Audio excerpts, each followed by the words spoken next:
अब अंग्रेज के प्लान के मुताबिक मुतहिदा हिंदुस्तान जो था वो इतना बड़ा हिंदुस्तान जिसमें बर्मा भी था, श्रीलंका भी था, बांग्लादेश भी था, वो बाद में जो है बांग्लादेश बना, आज का पाकिस्तान भी है, अफगानिस्तान भी है, यानी जिसको बड़े शरीर कहते हैं, सब कॉन्टिनेंट। तो ये शायद सारा इकट्ठा होता तो अंग्रेज का यहाँ कंट्रोल उस तरह ना होता। तो इस खौफ के मारे उन्होंने फिर इसको भी तकसीम करके एक मुल्क पाकिस्तान बनाया ताकि यहाँ से होकर जो है सोवियत यूनियन को वो कंट्रोल करें, चीन को वो कंट्रोल करें।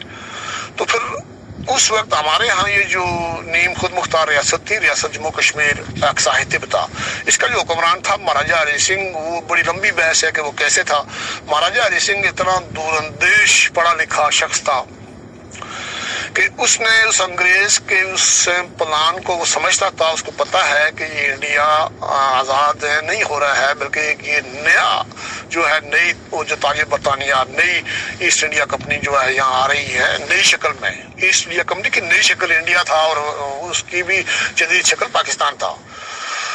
तो उस वक्त कानून आज़ादी हिंद के तहत जो प्लान में 565 रियासतें थी, प्रिंसेस स्टेट हैं, तो 565 है प्रिंसेस स्टेट हैं जो कानून आज़ादी हिंद आया, तो उसमें ये शिक आई थी कि 565 जो रियासतें हैं, इन रियासतों के हुक्मरान अपने मुस्तकबिल का फैसला करेंगे। वो इंडिपेंडेंट रहना चाहते हैं, वो पाकिस्तान डोमेन को जो है ज्वाइन करेंगे, इंडिया को ज्वाइन करेंगे, ये उनकी मर्जी है। तो ये प्लान जब उन्होंने दिया तो इस प्लान के मुताबिक 15 अगस्त 1947 को अंग्रेज ने यहाँ से निकलना था और सारी रियासतों के हुक्मरानों को ये हिदायत की गई थी कि वो 15 अगस्त 1947 से पहले इंडिया पाकिस्तान में से किसी एक के साथ है वो इलाक करें या अपनी आज़ादी का ऐलान करें। ये कानूनी आज़ादी हिंद में भी गुंजाइश है, उसकी शिक 4 और 7 पे आप पढ़ सकते हैं।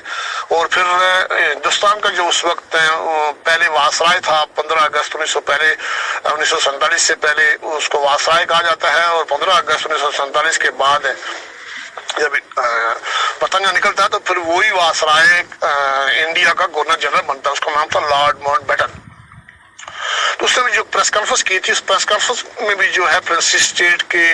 रूलर्स को ये राइट्स था कि वो अपने मुस्तकबिल का फैसला करते। तो हमारा जो महाराजा था वो बड़ा दूरअंदेश था, उसको पता था कि ये पाकिस्तान को इस्लामी मुल्क नहीं है, ना इंडिया कोई डेमोक्रेटिक कंट्री बनेगी।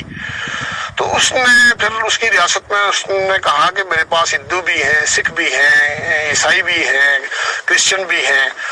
तो मैं अगर इंडिया के साथ जाता हूँ तो शायद मेरी मुसलमान आबादी नाराज होगी, पाकिस्तान के साथ जाता हूँ तो हिंदू आबादी नाराज होगी। तो उसने वक्त मांगा, उसने स्टैंडस्टिल एग्रीमेंट किया पाकिस्तान से और इंडिया दोनों से। इंडिया ने स्टेज आके साइन नहीं किए, पाकिस्तान ने 12 अगस्त 1947 को साइन कर दिए और पाकिस्तान को और भी उसने ठेका दिया कि आप खत तार जो है पेट्रोल नमक भी हम आपसे लेंगे। तो महाराजा ने जो फैसला किया कि मैं अब अलग आज़ाद खुद मुख्तार रहूंगा, तो बरतानिया उस वक्त जो जिसका जो प्लान था उसके साथ दूसरी जो नई कुव्वत खड़ी हो रही थी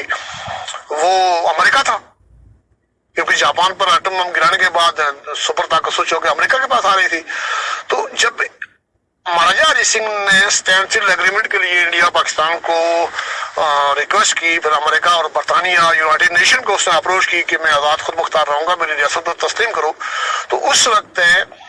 जो उमूर इंडिया का जो वजीर था, जैसे आजकल हमारा उमूर कश्मीर का जो पाकिस्तानी वजीर होता है आजकल कमरजमान कारा है, पहले गंडापुर था, उस वक्त जो बरतानिया का जो उमूर इंडिया का वजीर था लॉर्ड लिस्टोवल को किंग जॉर्ज ने हुक्म दिया कि तुम इंडिया जाकर इंडियन लीडरशिप और पाकिस्तानी लीडरशिप को ये बता दो कि इन 565 शाही रियासतों में से कोई रियासत है, बाकी तो सारी वो जम हो गई थी, वो 2-3 रियासतें बची थी, तो उसमें बड़ी रियासत जम्मू कश्मीर थी, तो ये कोई राजा महाराजा अपनी आज़ादी का ऐलान नहीं कर सकता। तो उसका रेफरेंस मेरे पास है, मैंने कई बार लिखा भी है कि महाराजा हरि सिंह की आज़ादी का ऐलान तो इसी ने किया था, उधर दूसरा हैदराबाद भी था, जूनागढ़ भी था। तो महाराजा हरि सिंह की काविश कोशिश को रोकने के लिए उमूर इंडिया का वजीर लॉर्ड लिस्टोवल है वो दिल्ली पहुंचा। तो उसने सारे राजा महाराजा और सारी इंडियन पाकिस्तानी जो ब्यूरोक्रेसी थी उस वक्त उनके जो लीडर थे नेशनल कॉन्फ्रेंस कांग्रेस के और मुस्लिम लीग के, तो उनको हदायत की, हुक्म किया कि आप किसी राजे महाराजे की आज़ादी के ऐलान को आप कबूल मत करें।